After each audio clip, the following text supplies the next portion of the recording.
Hey Josh, I see you just popped on in here. Yes, So here.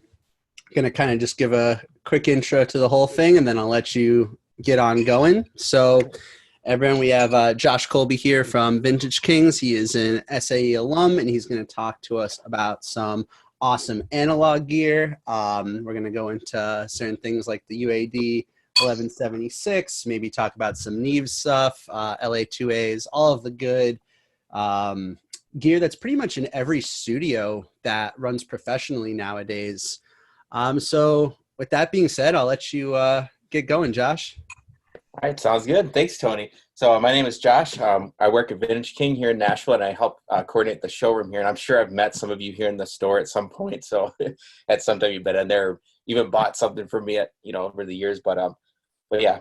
So today I just kind of wanted to go over some of the key pieces of gear that we see that are really popular that are almost like essentials. And then once you get those essentials, then you can kind of spawn off into getting some other gear that's cool, like the unique pieces that kind of set you apart when someone comes in your studio and they're like, wow, what is this? How did it do that to my voice? This is crazy. So kind of those like secret pieces of gear that you really don't see on like the mainstream on the market. So I'm gonna share my screen here. I got some tabs pulled up for all the gear and stuff. Let's see. Okay. Is there a way for me to share my screen? I think it's on. Yeah, so it's the share screen button. It's like the big green arrow at the bottom of your Zoom window. Okay, got it. It's saying host disabled. Attendee screen sharing. Oh, give me a second. All right, you're good. No worries.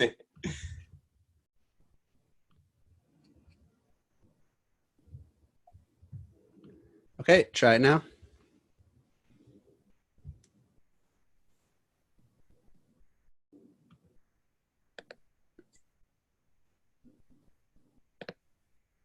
Perfect. There you go. Perfect. Yeah, see it. Awesome. There we go. So just a quick background about Vintage King. We've been around for a little over 25 years. We are a small family-owned company owned by two brothers, Mike and Andrew Neer, and they kind of got their start by in their, I say, probably early 90s. They kind of thought, wow, there's going to be a market for using vintage gear. So they started, buying up all the, vintage and used gear that they could find and refurbishing it at the time and then kind of reselling it. So that's kind of how we got our start with our tech shop, that kind of thing. So, with Vintage King, one of our specialties is actually you're restoring and curating vintage gear and bringing it back to life. And our tech shop, our techs are outstanding. We have some world-class techs, and anything that goes wrong with it, they'll fix it, have it up and running. And it's one of the few places too you can actually buy used gear and know that it's going to work when you get it. That's one thing with buying online. You don't know if it's going to work or not when it comes to you. With us, we make sure it's going to work, warranty it and everything. So that's kind of a brief rundown, but I'll get to the fun part now with the gear. So the first staple everyone knows probably what a 1073 is. You've probably seen them in every studio, always hear about them. So there's a couple different brands that are, well known for recreating this 1073. So of course you've got AMS Neve. They, believe it or not, actually not ran by Rupert Neve anymore, the original, creator of them. They're kind Yeah, of a right. reformed company later on. But does someone have a question? No, I was just agreeing with you. Oh, gotcha. Okay, gotcha. Okay, there you go. But yeah, they were reformed, later on. So believe it or not, this company right here, BAE, if you're looking for like that authentic, like real, like vintage 1073 sound, we've found at Vintage King that the BAEs just, when we compare them next to the vintage ones, they just sound like it. They are, when you open them up, you can almost interchange vintage parts in them, and they're pretty incredible. They're a good one. And the AMS Steve, they do a great job too with their hand wired versions. These ones, and you just rack them up in the little separate power supply chassis. And then also, of course, they've got 500 series too. So it's a great, it's a great 500 series is awesome too. It's a great way to really get into having that classic sound without spending a fortune. So once you get your rack, you can build your 1073 preamp over time. So you could start with the preamp, then you can get the EQ, down the road and kind of do it one step at a time, which is really cool. And then also Neve, they have like, their kind of budget versions ones where it's more, like assembled on like boards and such. Still has that 1073 sound to it. Another thing about 1073s too, a lot of people don't, really remember, don't really realize is with when you're tracking vocals and such, yeah, you could have the 1073 preamp, but this part right here having the EQ, that is like the sound of a 1073, like the real sound. Even if you don't even have it engaged, once you engage that, it just does something to the sound of it. You're like, whoa, what is that? That's cool. Like Only $3,000 too. For $3,000. Yeah. Yep. But there's a lot of really good companies too that are coming out. Let me search the Heritage. Heritage actually has done a really good job. Let me pull these up for you. I've been really impressed with the Heritage audio stuff too. So it's a good way to get into a 1073 sound without spending a fortune. So they've got their, where's it at? Yeah, here it is right here. Yeah, we have this up in the showroom, and we've put it next to the 1073s, and we've been really, really impressed with it, how it holds up to it. Sometimes with the budget 1073s, they'll lack some of the low end, that really like full body sound that you get from a 1073. These have done a really good job kind of comparing up to like the real deal. We've been really impressed. So that's definitely a good product to check out if you want to get that 1073 sound. See, that's one we've been really, really happy with comparing it. But so that's a 1073. Does anyone have anytime anyone has any questions too, just let me know, and I'll jump in. So that's your 1073. So the next kind of staple pre, everyone probably knows API. You can't go wrong with them. They've been around forever. These are like really punchy, fat sounding. You see a lot of people use them on like drums, guitars. I personally love them, using an SM7B if I'm doing vocals with them. If I got to use an SM7B, I love APIs on them. It's to taste, but I just love them. So they kind of are self-explanatory, kind of fend for themselves. But just remember, these things, punchy, like full body, give you that girth that you need from drums and stuff. They come, they're, sorry if I'm jumping all over the place a little bit, but yeah, they have like 500 series. That's kind of what their foundation was built off of. And their consoles, everything was modular. That's where the 500 series came from, with the 200 series modules, which are the smaller ones, and they have the larger, what we're up today. So they're kind of the backbone of like the 500 series world that came out. But yeah, that's pretty much API pre's in a nutshell. Just for punchy and awesome on drums.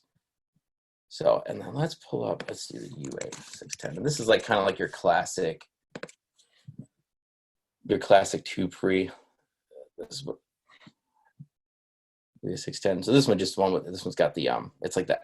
To me, it's like it's an opto compressor that's built into it, but it's like, reminds me more of almost like LA3, a little bit with like a tube output on it. But yeah, the LA610, this is another like classic tube preamp that you've probably seen, in studios. It's like it's an essential pre, really. It's like, can you tell us what difference the tube makes in a preamp? Yeah, so the tube, exactly. Yep. So actually, I'll go back to like the 1073 and API. So 1073s and APIs, they're all transformer based. So they use input-output transformers, which gives them like a really colorful sound to them. The more you drive it, the more grit and the more color you can get from them. Whereas like a tube, you get more of like this like warm, rounded, fat tone to it. So they almost like when you, like, for example, like if you run them through like drums or something, when you push it, you almost feel like it kind of chops off the transient, like rounds it off and warms it up a little bit. And then versus like I said, that 1073s or APIs and stuff, they're transformer based, so you get the color, you get the grit, which you can from a tube, but it's going to be like really warm and rounded off. So if that kind of helps kind of decipher it from the two. Yeah. But yeah, they're great too. So they kind of give you that vintage old school sound. But so those are kind of the big preamps that we see that are kind of like your essentials, and then everything from there can kind of spawn off into kind of how you want to build your studio. If you're doing your own studio, you kind of build off what you want to do to define your own sound and stuff. So there's company, SSL is also another. I'll pull this up too. Why not? But SSL is another staple preamp out there. I'll just pull up this guy. These are cool. So these are they kind of, SS over the years have redone their preamps a little bit versus their older consoles, like the 4Ks, 9Js and stuff. And they call them the VHD pre's now. They have the super analog and the VHD. So the VHD pre's from SSL is another cool one. They're kind of got that really, they're on the cleaner side, but they have they have like a harmonic content to them, which is really nice. They almost feel like rounded off, like that 70s kind of sound, but really clean and modern sounding. So with their preamps too, you can let's see if those zoom in. You can add like harmonics to it, like total THD to it too, to kind of give it some color and stuff. So SSLs are a really good preamp too. They're just a good, in my opinion, they're like the best of both worlds from getting, instead of going like a Grace or Millennium, which are probably the cleanest preamps on the market out there. They're like the best of both worlds to kind of give you a little bit of tone, but you can also make them really clean too. It's kind of like a 2-in-1, in my opinion, I've been thinking. But yeah, that's pretty much the the preamps that we see there. Kind of like your essentials. You get those, and then, like I said, from there, you just kind of have fun with it and kind of get what you want. And most of these preamps too, like I was saying, you can do them in 500 series format. You can get the rack mount versions of them, kind of, whichever route you want to go. So preamps. Does anyone have any questions? No, moving on. Okay. So let's go on to the preamps. So I'm going to pull up your classic. You've probably seen these in studios, a classic Pultec equalizer. So these are a 2-band EQ, just boosting the high and low. And they start at about, like their frequency response is 3K up to 12K. Let's look at them. They have different variations. Different models have different frequency points, but the classic one, as you can see, goes from 3 to up to 16 hertz, and lows at your 20, 30, 60, and 100 bands. But so what these do, they're a passive EQ. So what they do is I believe it's about a 16 dB drop in signal, I believe, for the passive. So what they'll do is they'll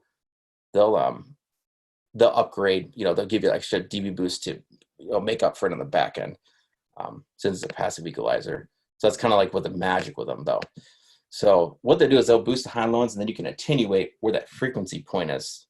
So say if you have 30, you can bump it up, attenuate it, and you can roll it off right there at 30. So that's pretty much how a Pultec works. A lot of people use them on vocals, bass guitar, and a lot of mastering guys, even mixing guys, will use them and strap them onto their mix bus too, which is really nice. Just add a little bit top end sparkle, and some people just will run a mix from just to hit that tube circuitry, because it does sound really, really nice. But so that's a Pultec kind of in a nutshell. And then there's a lot of companies that are making different variations of them. Let's see if I can pull some up. Like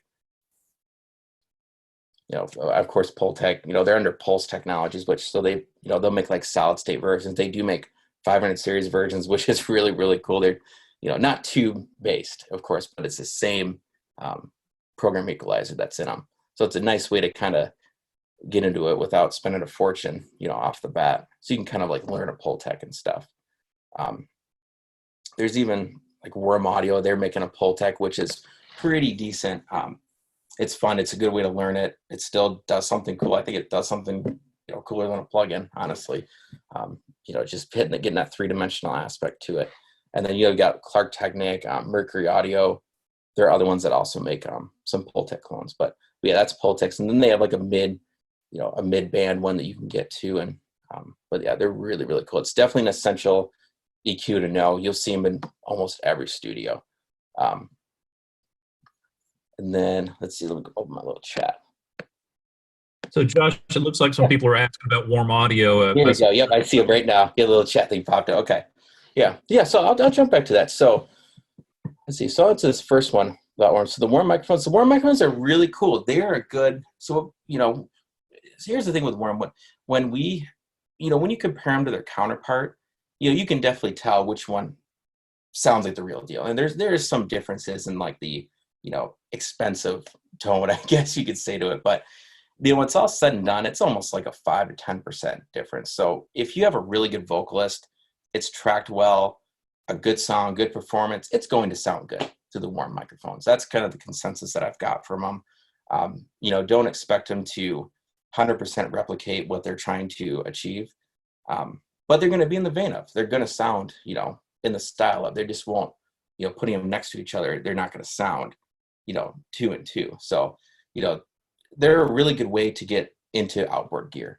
So like, so you're talking about the Warm Audio ones, right? Yes, the Warm Audio Pultecs too. I was talking about those ones. They, like I said, they react and feel like the unit, but they're not going to sound 100% identical to the real deal. There are, you know, some differences in, you know, parts and, you know, the manufacturing process and such, but, you know, the warm audio in general, they're just a really good way to get into outboard gear, really truly learn it without spending a fortune. Then you can kind of see which pieces of gear you really do want for your studio, what can really benefit you, instead of spending all this money on getting this and this and this, and you realize, oh, I really don't use that much.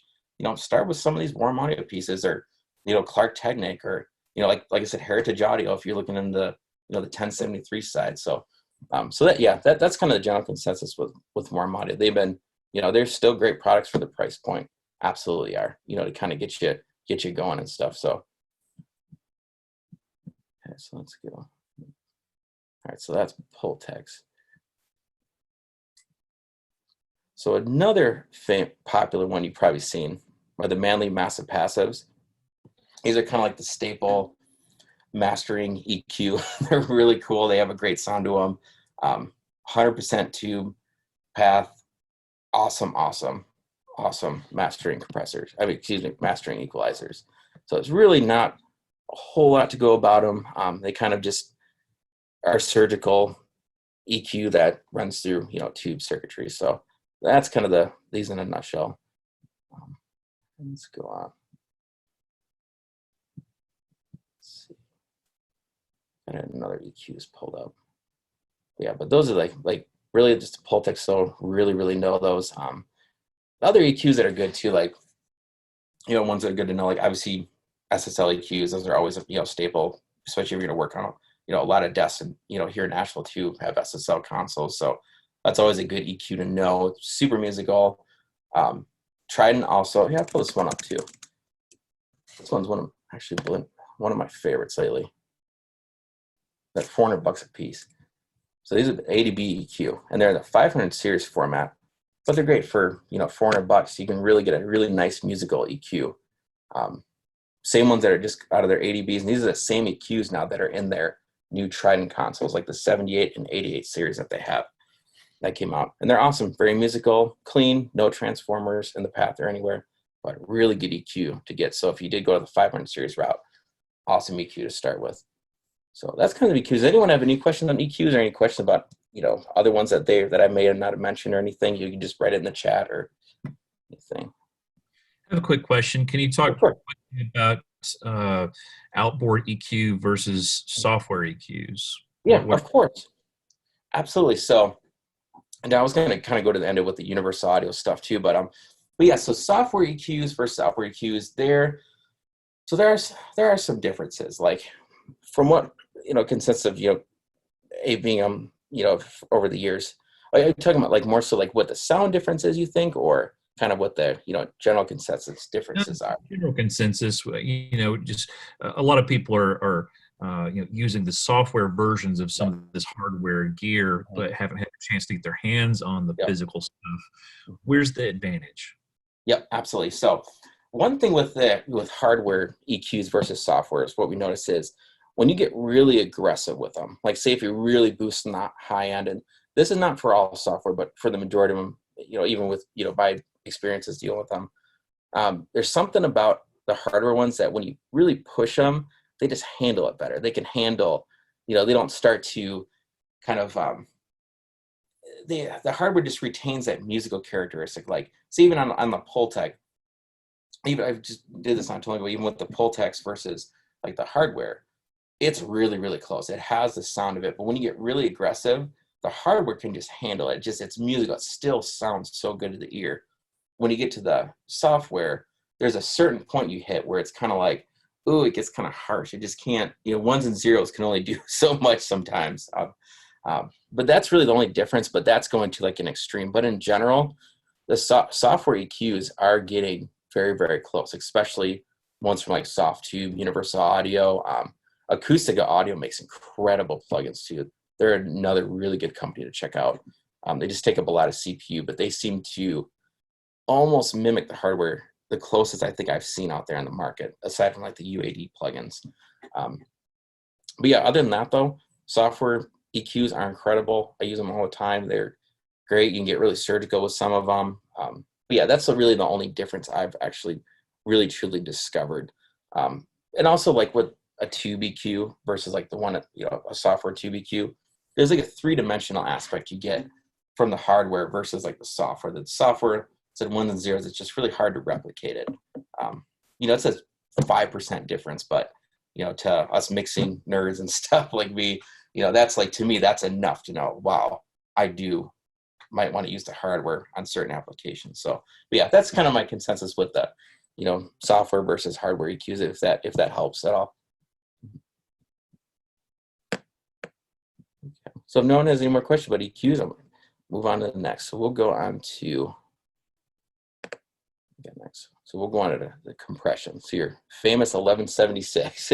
So they had a couple different revisions of these, and I actually have the Zoom thing got in the way. There we go. Okay. So I got they have a couple different revisions. So I just pulled up the Universal Audio site for now. So they started in the late 60s. And this will tell you other things. So if you want to go to Universal Audio's website, that kind of give you a rundown. But this is probably the one everyone's familiar with, the Universal Audio, the blue stripe. This is like the coveted one. To most engineers, this is the one everyone strives to get. They're like, oh, I got to get my hands in. It's like, Chris Hardialgi, he's got his blue stripe. He uses it on everything for vocals. It just has like this grit, this sound to it. And I think a lot of it does come with them being vintage, of course, too, because over time, vintage gear will age. It'll darken up a little bit. It'll get a little bit more gritty. So I think that's where a lot of the value did come into play in these blue stripes too, but they do have that sound. So these came in different revisions, like the A, B, and the B, but they're all just known as the blue stripe. They're just different periods when they released them. And then fast forward a few years, they came out with a couple revisions, and then this is the one that probably you see most of. And I know for you guys, as up at the SAE Nashville, I think you guys have one of the Uris in your SSL room. Yes, we do. It's my favorite piece of gear in there. Yep, great. Yep. You smash anything through it, and it can handle it. It can handle it. Yep, exactly. Yep. And you got the good one too. The old vintage ones. Those are great. Oh yeah. Yep. Oh, they're so good. Yeah, if you guys have used it, you know what I'm talking about. Just really like gritty, the dark. It's great. Just hit it, squash it. Sounds great. So these were called like the low noise version. So they were the blue stripes can get a little bit noisy. So even though these ones still, I think they're noisy, but it's in a musical way, they're still considered like a low noise variation of the, blue stripe. And then fast forward another few years, Universal Audio did re-release the 1176 LN as well. So kind of the differences I've heard between the reissue of this one versus like the Uri. Obviously the Uri ones, they're going to be darker. They have more grit to them. The compression sounds identical, to my ears. The style of it hasn't changed though. Correct. Yep. But it's all the same. Like it just doesn't have that grittiness to, the darkness to it that a vintage one has, but they're still incredible. It's the LN, it is the one that we know of. These in probably 40 years will sound like the Uris, kind of thing. But yeah, so that's the 1176. It's definitely a staple piece of gear to know. You're going to see them in every studio, and especially if you open a studio one day or something, a lot of people are gonna, they're gonna, not necessarily, but they're gonna expect to see one of these in there. Especially those that know gear and stuff. They're gonna want to see 1176. It'll make them feel good. And then I was gonna show these quick too. Through Vintage King, these blue stripes, because they're really coveted, they're very rare. We did have a pair come in to Vintage King. We get about 1 a year, so it was really cool. So these two were they were one serial number off from being sequential, but I thought it'd be cool to show these. But they're really, really cool, and you can see like the value that these still retain over all the years when you can find them and stuff. But I thought it was really cool to bring out. I'm gonna go through some other variations too. Like there's a bunch of other companies too that make 1176s too, that won't kill your bank account either. So obviously you got, let me just type them in.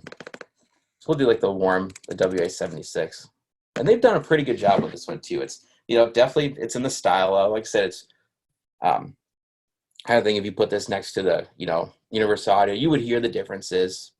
But it'll the compression's in the style of it. And I've got a warm in my studio in a Universal Audio one. I still use this one all the time. It's great. And there's another one too. Actually, let's do the Black Lion Audio. They just released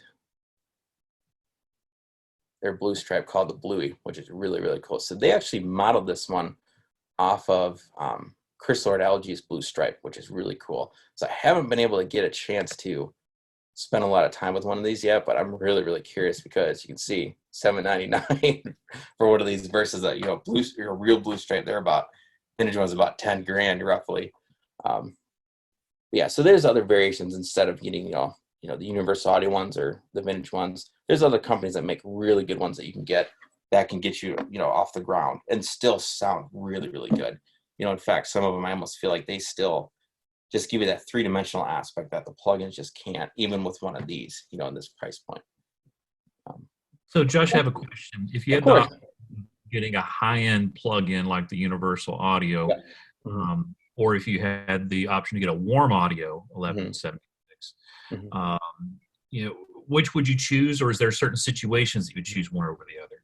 It's definitely certain situations. So like me, like I said, with my, using the warm audio stuff, I mean, it's really good, especially if you need something to track with. But honestly, if you're, so the Universal Audio world is a little bit, it's a different world out there with their stuff. I was going to go through it at the end. So like the Universal Audio 1176, their plugin, I've compared it to like the warm and stuff, and it does good. There's just still something about hitting circuitry that just adds this like three-dimensional characteristic to it. So, even running through the warm, not going aggressive with the compression, I still think it does do something to it versus, the Universal Audio plugin. Whereas the UA plugs are so close. They're the closest I've seen to the hardware, but there's still some that's always cool to have like one out there for like a tracking snare. But the second side of it for, for like mixing, honestly though, if I had to do it, I would probably invest on the mixing side, buying all the revisions of the Universal Audio 1176s that they offer versus having like one of like the warm or that's bluey. I think that benefits you more for the fact you can have, 30, 40 instances, of a blue stripe if you really want to, versus, having one of these kind of thing. So it can really go both ways. It's a tough question we get.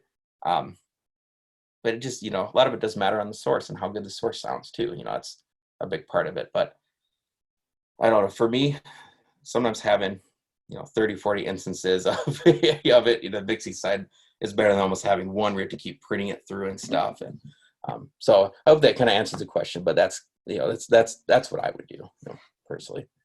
But so, that we'll keep on the Universal Audio train too. So I think you've all seen this one, LA2A. Optical compressor, super, super, super simple compressor, very limited controls on it. Literally just gain and threshold, and then you get the compress and limit. So these, bear with, I'm almost certain it's like they compress like on like light is how these kind of work. I don't know the exact sound, technical aspect of it, how it operates, but it's tube front end, back end, which is what gives an LA2A their big fat sound. But they compress with like light, so it's like a really like smooth compression, and it's like a fixed ratio at, I believe the compression limit at different ratios. I can't remember exactly what they're fixed at. Assuming the limit's probably like 20-1 roughly. I can't remember what the compression side is on it, but yeah, these are a classic. It's a kind of like one of those essential must-have styles in your studio, whether you're using the plug-in or using an outboard piece of gear. But yeah, really cool. And they're very, very skinny too. A lot of people don't realize you pick one up, you don't realize how skinny they are. Let's see if they'll load. Yeah, they're not deep at all. And all their tubes stick out. And yeah, they're really, really cool. So what scenarios would you use in LA2A over an 1176? Absolutely. So the 1176 is going to be more of like if you need to get really into compression, if you need to be a little bit more surgical with the compression, 1176 is a good way to go. If you want something that's just vibe and character and kind of like a one-trick pony kind of thing, LA2A is perfect for that. If you just want to just like kiss the needle a little bit, just a little couple dB of compression on your way in when tracking a vocal or bass, and you want it to have more like a vibe kind of thing to it. LA2A is great for that. Using them in conjunction together is even much more fantastic too. You know, use the 1176 to kind of chop off your peaks, get really surgical with it, aggressive, and then put the LA2A after the 1176, just a couple dB of compression. You know, you use your ears. That's what's most important. You know, don't watch the needle too much, but put that after the 1176, then you can get a really nice, smooth, vibey sound, and it'll smooth out those peaks at the 1176 is kind of, you know, depending on how you have your release at, it'll smooth it out. So you get this nice, smooth, vibey vocal to it. That's usually the best, you know, I wouldn't say the best ways, but the most common ways. You know, Is there any low end gear that's compatible to the higher end gear? It depends. Like we've done a lot. You're looking at the cost of this stuff. You're looking at, you know, $37.99 for one of these. I mean, I can't afford that, you know. Exactly. Me too. Same deal. You see what I'm saying? Is there any gear that's, you know, compatible to that's a little less price but can do basically really the same thing? There's ones that come really, really close. Like I'll pull up the Warm Audio one. This one does a great job. I'll pull this one up. So they're about $8.99, which is, you know, much better price point. Oh yeah. Yeah, much better. Same controls, same areas. It's really based off of it, and it does have the sound of it. You know, you know, I've put this one next to LA2, and it does sound different, but it's in the vein of it. So it's what you make of it and what you do with it. You know, Right. if the source sounds great going to the Warm, it's going to sound great going into LA2A. If it sounds bad going through the LA2A, it's going to also sound bad going through the Warm Audio. You know, so no, the Warm does it. Like I said, Warm does a really, really good job. You get your foot in the door into having outboard gear, and it sounds good. It doesn't sound, you know, when you hear it, you're not disappointed, if that helps, you know. And I've owned a lot of it over the years and stuff, and it helped, you know, a lot of the Warm gear helped build me up to, you know, what I knew what I wanted in my studio to kind of work up to. West Audio does also make, I'm gonna pull up West, oh yeah, that's one word.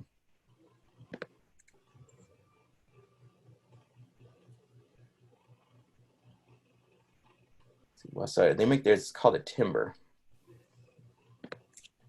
And this is like their LA2A style too. It's kind of like a mix of like a Gates and LA2A, but so it's like, it's a little bit different how it's like a, you know, you do the, you know, you introduce input to kind of create, to hit the threshold. But a lot of people will get this as like another alternative to like LA2A style, even though it's based off like a Gates.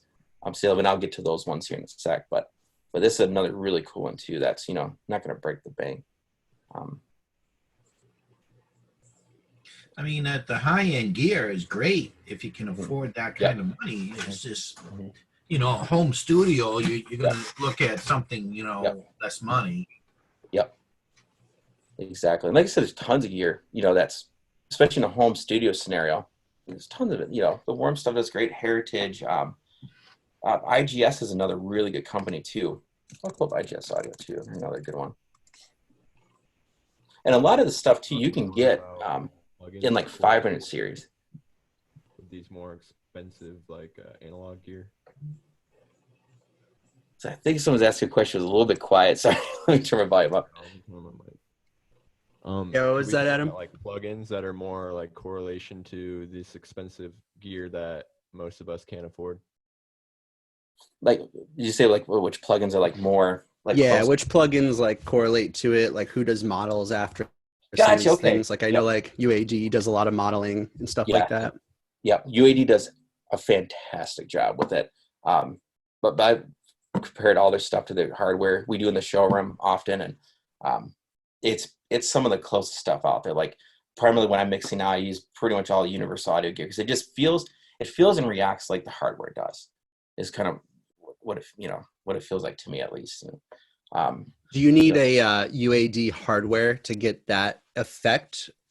Correct. Or will you get it straight out of just, you know, getting a software version of it? Or does the hardware kind of play into more analog sound for those modeled effects? So here, I'll go to the Universal Audio stuff too. This stuff I'm really.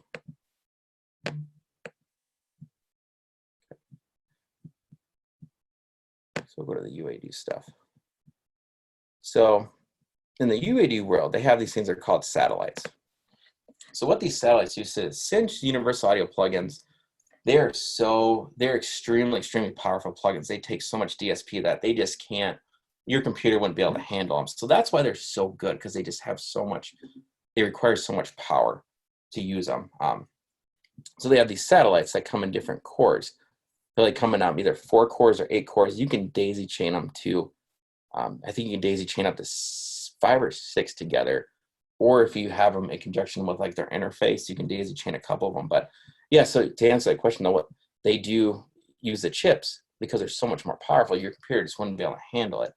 They'll use this DSP power, for all the modeling technology that goes into them. I can't remember. I don't know what exactly they do that's different from the rest out there, but I know Analog Audio does kind of something similar too with their DSP. But yeah, that's why you see a lot of people using the UAD plugs now, because they just feel and react so much like the hardware because of just all the technology that's built into them, and how much processing they need to take, in order for them to really handle all the different, because I guess they model at different thresholds, and this, like every notch that you do it, there's a different parameter that's modeled in that thing to kind of help recreate the steps in the process where it is, what the hardware is actually physically doing. That's why the universal audio stuff just seems to like really stand up well against the real deal. And that's why I always tell people that they kind of want to steer clear from the hardware. They're like, I just want to focus on getting good plugins. Tell them universal audio, start there. And the other cool thing about universal audio too is it really helps you learn the gear too. So it's a good way to know if when you do want to start buying outboard gear down the road, it's a good way to know which piece of gear you like and which ones you don't like, so you don't waste the money on it while building your studio. And you can just learn the gear, like even Pultex. A lot of people don't understand too much how they operate. Now, I didn't years ago, but you can use the plugin and it reacts like a Pultec. You know how to use them. So when you do get your hands in a real one, or if you're in the studio, you can go in there and be like, oh yeah, I know how to use this. This is what you do with it, kind of thing. But yeah, so that's universal audio, and what they do cool too. So I'll pull up one of their interfaces too. So it's like, for instance, let's find like their twin. It's a 2. I'll just pull this guy. So one cool thing universal audio does too is on the back, whether here we go. This is a good picture. So they wanted their whole system to kind of operate like you're actually at a physical console, like an analog domain. So their whole routing, you feel like you're on a console, and this goes right to your DAW. Well, what they'll do too is they have these unison pre's on their thing too, where they actually model like 1073s, APIs, 610s, Avalons, Manley, pre's, anything you can name it, SSL pre's. They help, they model them. So it's another good way too to really learn how these operate, and they actually match. So when when they combine it with the DSP power, the mic pre's on it will actually match the impedance of what the actual hardware is supposed to do too, which is what makes them so realistic on the same time. So like when you AB at 1073 unison pre versus like a hardware, they're going to be so close, you're going to have to really listen to it, because they just do such a good job matching the impedance of it and how it actually reacts. But they're really, really cool. So it's a good way, like I said, to really learn it. And I know so many people that use these, and they have made great records off it, sticking completely in the box and using universal audio. So kind of go back to the first question on what plugins could really get you as close to possible as like the real deal. I've found universal audio just does a really, really good job with it. They react, they feel like it. There's still like a 3-dimensional aspect that is just missing because the digital domain is just so hard to replicate. But it's so close nowadays, and especially sometimes when you're down to, the format everything gets bounced down to, and when you're listening on an MP3 or Spotify streaming, sometimes you're just not really going to know, if there was a hardware LA2A used versus, plug-in. It's so hard to tell these days unless, you have a really super fine trained ear. And even I can't, I couldn't even tell you sometimes, but I see that you have the UAW pulled up, Universal, the Apollo. Yep. That's an interface. Correct. What do you recommend for a lower cost interface? Because you're looking at $800 here, which isn't bad, really. Yep. But do you have anything else that, it's decent? Yeah, Focusrite actually does a really good job with their interfaces. So their Scarlet and Claret series, these are some of the ones I always recommend. Someone that's looking like, I'm going to spend a couple $100 just to get me going. Focusrite, they've got the market for it. They do a really good job. Their Scarlet series and their Claret series. Scarlet is like their super entry-level series. They sound great. You're still using the Focusrite, high-quality converters in them. The preamps sound fantastic. They're just super clean, super transparent. But one of these, you can do some really good stuff with these. So on the Clarets too, they have a couple ones that are like multi-channel. So like they have ones like 4 channels. They have an 8-channel one, which is a Claret. Yeah, so like for the comparison, like the Universal Audio one, it was a 2-channel one for $800. For around the same price, you can get an 8-channel one in the Focusrite too. I think, but yeah, Focusrites are definitely a good one to look into.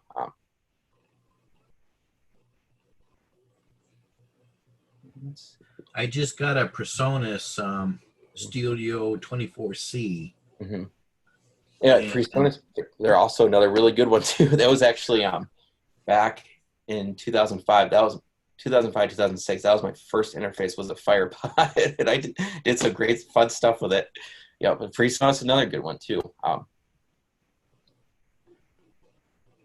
Yeah, like I said, the I biggest thing haven't is, tried it out yet, but yeah, no, they're a great one too. Yep, very good one. Mm-hmm. Yep. Let's see. So does anyone have any more questions like the Universal Audio stuff, or just like plug-in versus hardware in general, or like any other questions on the hardware or anything, or specific brands? Do you sign up for? Can you sign up for plugins for Universal? So how Universal Audio works, you have to have one of their either the satellite or an interface for them to operate, and then they have different DSP chips. They have a different amount of DSP chips in each different model that allow you to run so many plugins. So like for instance, if you get a satellite, that's the 4-core one, which are about, I think they're around $800. You can run probably about 30 plugins, I would say, on them. But no, Universal Audio, all their plugins are a la carte. So they come with your classics like the LA2A, the Fairchild Pultex, 610 Pre's, 1176s, and so on. And then you can just buy everything a la carte, however you want. You can try them out too. So you can buy which ones buy the plugins that you really want. And then just based on how many plugins of those you can use is how many UAD chips you have or how many processors you have. So it kind of works kind of like an iLok too. So you have to have that plugged in order to use the UAD plugins.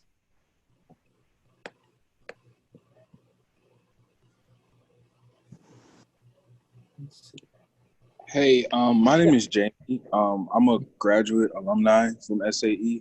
I actually do have an Apollo interface. I have like a small version.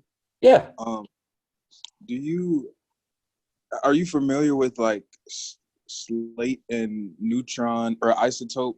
And of course, I know you probably know about Waves, but yep. Are you familiar with like Slate and Isotope? Do you think those are like, good plugins as well? Absolutely, they are. Yep. I love what Slate does too, because for $15 a month, you got all its plugins, essentially, everything, which is awesome. No, Slate does a really good job at replicating, with modeling. We've compared them before, and there's some differences, but it's so subtle. It's what you make of them too. Like, if you're using them as a tool, to get a sound that you want, they're incredible. They're really good plugins. Isotope, they're incredible, especially their RX for fixing audio. It's almost like an essential. Like Isotope, I would say that's like an essential plugin I would definitely have in your studio, because you can fix anything, for the most part, to an extent, with their RX. Clean up audio, clean up clicks, pops, and stuff. And like even their mastering tools are incredible. Ozone you'll see a lot more people using it, and a lot of people don't notice, but Ozone they've got pretty much a built-in, if you're familiar with Lander, they pretty much have that built in to their to Ozone, where you literally, it's called Mastering Assistant, and you can set like what kind of density you want it on, like how aggressive you want it to go. Once you set that on there, it'll literally kind of like master your thing. So if you just want to pump out some demos and stuff, and you don't have a huge budget, and mastering is not really your thing just yet, you can use that Mastering Assistant, and it sounds pretty good. I've been really impressed with it. There's some flaws with it, but for the most part, it helps you kind of like learn what your music is doing too. So, but yeah, both great companies. I highly recommend them, especially Slate. For $15 a month, all those plugins, you're set. Absolutely. Yeah. I saw the Isotope plugin. Their EQ plugin has like a assistant like feature where it can kind of like it'll do like the subtractive EQ for you. It's cool. Like, yeah, it'll do that. You can have it too. I was just messing with this the other day. You can have it where it like you can find what different tracks are masking each other too, and it'll detect it too. It's really cool. And and you can almost have it.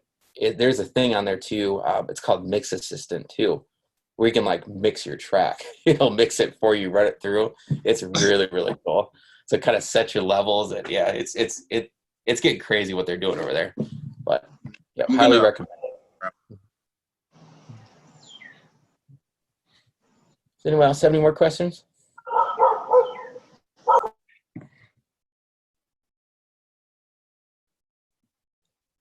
Yeah, but if that helped anyone, I mean, I've shown this kind of the gear I wanted to show you guys today, and what you can do at different price points, and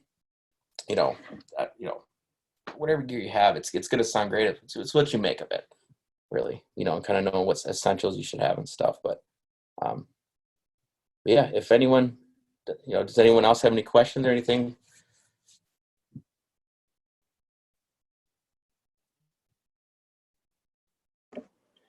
Hello? There you are. I hear you. Oh, hi. My name is Daryl. I graduated from SAE Miami, 0909. And how much power do you need as far as a computer to run something like interfaces such as UA, the Apollo, or Apollo Twin, or something like that? How much power do you really need as far as in your computer, say an iMac 27, saying what, to 1 terabyte? How much power do you really need as far as RAMs? Because something like Pro Tools, you need like what, at least 8 gigs just to run it. So what's a good number, roundabout number? Typically, when people come to us now asking what kind of computer I have, I always recommend, if you can do it, I would recommend start 32 gigs. At least doing like an i7 processor and up, like a quad core and up. That's kind of like the bare bones to start at, because it'll do a couple things. It'll future-proof you, and it'll just ensure that you're set for it. But you can get away with 16 gigs, but you'll start to feel it, especially if you are using plugins that are really like, process or intensive and stuff like that, or like time-based effects. Those will just bog down your RAM and your CPU as well. But I steer people to try to do 32 gigs in like an i7 and a minimum of like a quad core if you can, of an i7 quad and up. Would you go i9? Would you go up to an i9, or is that necessary? Absolutely. I'd say the more the better. It just the more that'll like future-proof yourself too. So yeah, like I said, start at like i7 quad. That's like the minimum I tell people to go. In 32 gigs of RAM. I mean, you can get away with 16, but you got to be careful, with your virtual instruments, or how much, how process intensive your plugins really are. What even better? I'm sorry. What about your hard drive? Would you go solid state, or? I found solid state. I would go solid state. Then it just, for some reason, it just feels like it's a little bit more consistent. To me at least, but I always recommend solid state.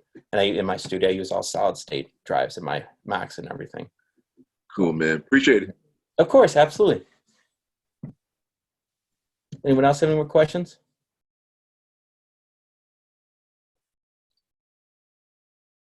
But yeah, and another thing I was going to add too, you know, I forgot to add this at the beginning, but I am actually an SAE grad. I graduated from SAE Nashville. I went 2011 to 2012, and you know, kind of for like a career path thing too. Like this is another route that is really cool to get into.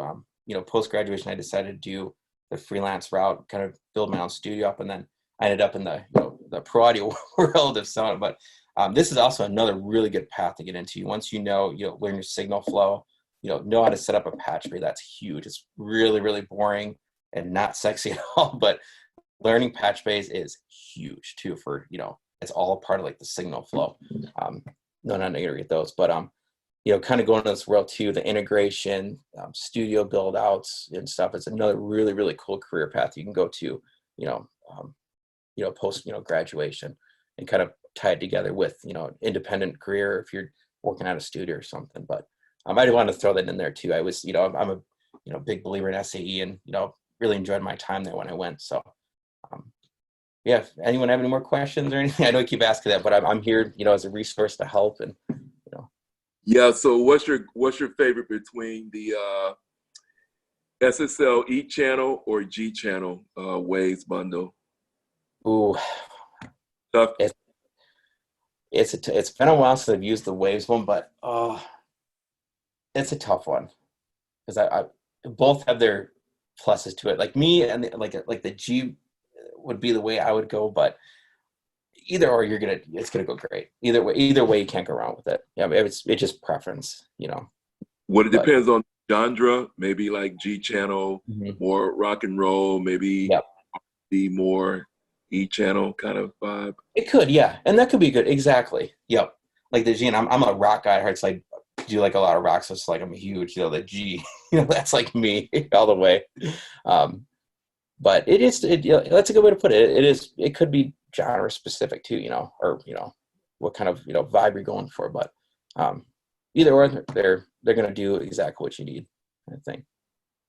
So what would be your typical chain for a vocal? Are you more aggressive, more like Blue Stripe 1176, or it depends?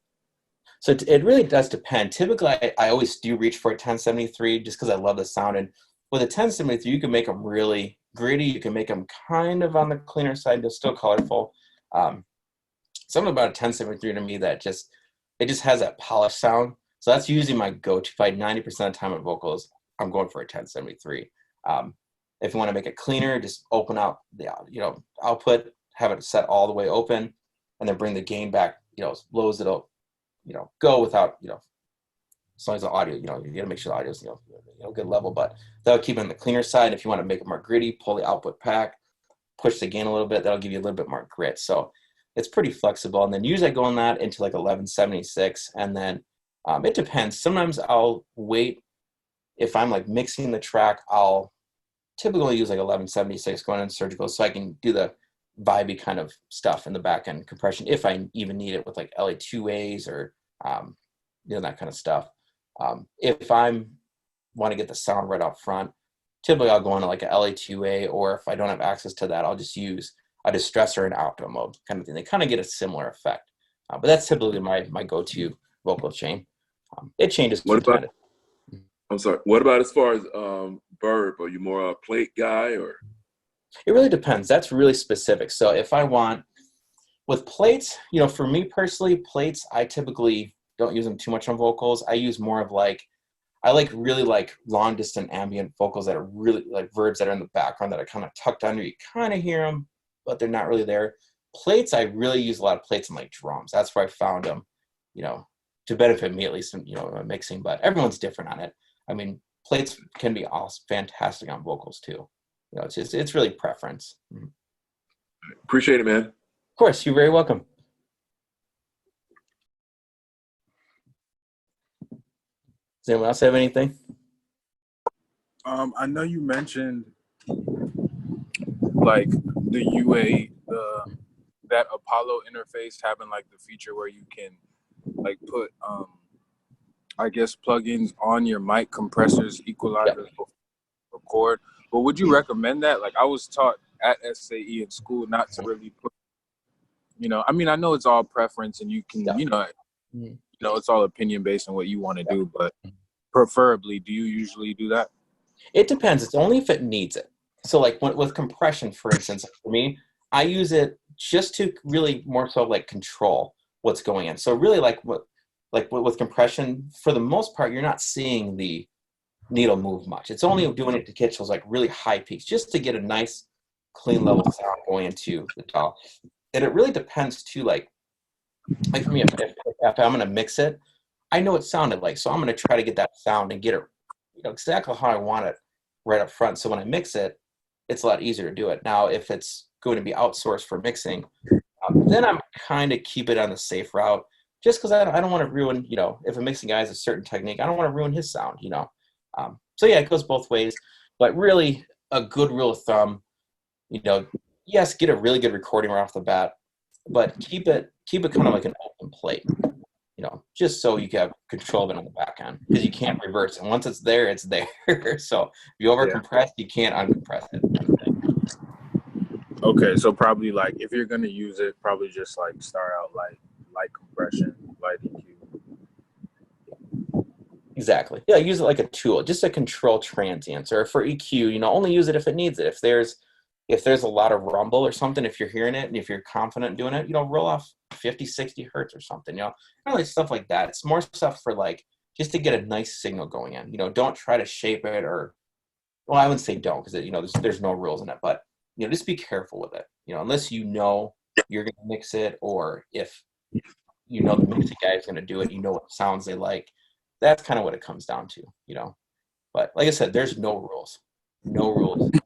It's use your ears. That's the best way to go. If it sounds great, run with it, kind of thing. Yeah. All right. Thank you. Very welcome. Does anyone have anything else? Just wanted to say, really appreciate you taking out your time to Of course. on, man. I mean, it's you could be doing anything else, and stay safe out there, man. We just want to say same for you, man, of course. And if any of you guys have any questions too, I don't know, Tony or Kevin, I could give you my info, but I can pass along my vintage email, and you can reach out to me if you have questions. Yeah, totally. Yeah, let's do that. My module, yeah. Yep, absolutely. I can totally do that. So yeah, if you have questions, my extension's on there. Email will be on there. I'm working from home for the next month or so, so I'll have a lot of time. Yeah. So please reach out.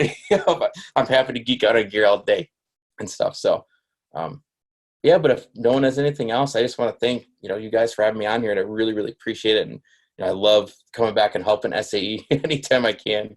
I love giving insight of anything I can do to help you, especially post graduation, to kind of get your foot in the door and find a good career path for yourself too. Because there's tons of opportunities out there. It's just networking, getting the right groups of people, and and it just starts off from there too. So yeah, if no one has any questions. Yeah, one last question before of course. Would you recommend a few mics as far as vocal mics for recording? I know the kind of go-to it's like the Normans. Is there anything else kind of like your favorite in your wheelhouse that you like for vocals? Yeah, so you can't go wrong. SM7B. You gotta have one. It just when in doubt, you throw it. So good. One of my favorite mics. Yeah. Yep, me too. Yep, SM7B with a cloud lifter. You're set. And then there's another. I'm going off tangent, but I'm really passionate about this mic. I will say, where is it at? Aston Microphones came out with probably one of the best contenders to an SM7B I've ever heard. The Stealth, and it actually has a built-in cloud lifter in it, and I love this thing. And they're a little bit cheaper than SM7B too. So this is one. And then it got 4 different voicings on it: V1, V2, G, and D. So one, I think the D emulates like an SM7B. The G is like if you're miking it like a guitar cabinet. And these 2 different voicings, kind of like V1, V2. The V2 to me had like a little extra like bump in the top end. The V was pretty flat, but I would highly recommend checking this guy out. It's awesome. Don't need a cloud lifter with it. Plug and play, done. It's great. But so yeah, SM7B, this mic, and also like having like, you know, it's not a fun mic, but having a 414 or something, or a Shure KSM44, they're just a super, super clean, transparent mic that just works on everything. They're great on vocals. You can get them on overheads, acoustic guitars. They just work. It's a good, essential microphone to have, you know, in your locker. And of course, 57s too. You know, you can't have enough of those. Cool. So one more. I promise you this is the last No, one. you're fine. That's what I'm here for. Yep. So we're looking, so overheads for drums, maybe for toms, we're talking like what, 421s, overheads, maybe like something like the, oh my gosh, I forget, the Audio Technica, the ones that are the tube ones, the Yeah, I'm trying to think what more those are. 4080 or something like that. Something like that. Yeah, I'm trying to think what they are. Yeah. Would you use something like that, a tube for your overheads, or it depends as well? You totally could. You know, it's just gonna have a little bit more rounded off, like, you know, kind of fatter sound to it. But you know, it depends. If you want to have like I said, tube, like a rounded off kind of sound to them, where it kind of the transients feel like they're not as sharp, you can go the tube mic or like a ribbon, you know, for overheads. If you want something that's gonna pick up the cymbals exactly what they are, like, you know, bright, really detailed, transparent, then you go with like a, you know, either a large diaphragm or small diaphragm condenser for those two, something like a CAM 184 or 414s. I love 414s on overheads. They're great, you know. But it just depends what kind of vibe you're going for, and you know what the song calls for, and you know what the sound of the kit's like, how the drummer plays. There's just a lot of variables that just like, it's like a trickle down effect that you kind of gotta, you know, figure out before you know, make that selection. And then once you get the selection, you just run with it and make it sound great. Gotcha. I didn't even think about the way the guy plays. I guess that would That's kind huge. of, Yep. yeah, would kind of help you out. Is this guy a basher? So do I want something like a condenser, or do I want something warmer, make it darker? Exactly. Yep. Because if you know, if your drummer's like a hard hitting drummer and stuff, I mean, I'm a drummer, so like if you're a really hard hitting drummer, hard hitting your cymbals, you know, the cymbals are gonna bring out every frequency. They're gonna be like, whoa, too much. So you might want to put something like if the drummer's a hard hitting drummer, honestly, I love using ribbons. I'll use AEA R92s for overheads. It's great. Just rounds it off a little bit, you know. But yeah, it does depend on the drummer too and how they play. You know. Awesome, man. Hey, appreciate it once again. Of course. Anytime. You're very welcome. Yeah. Does anyone have anything else?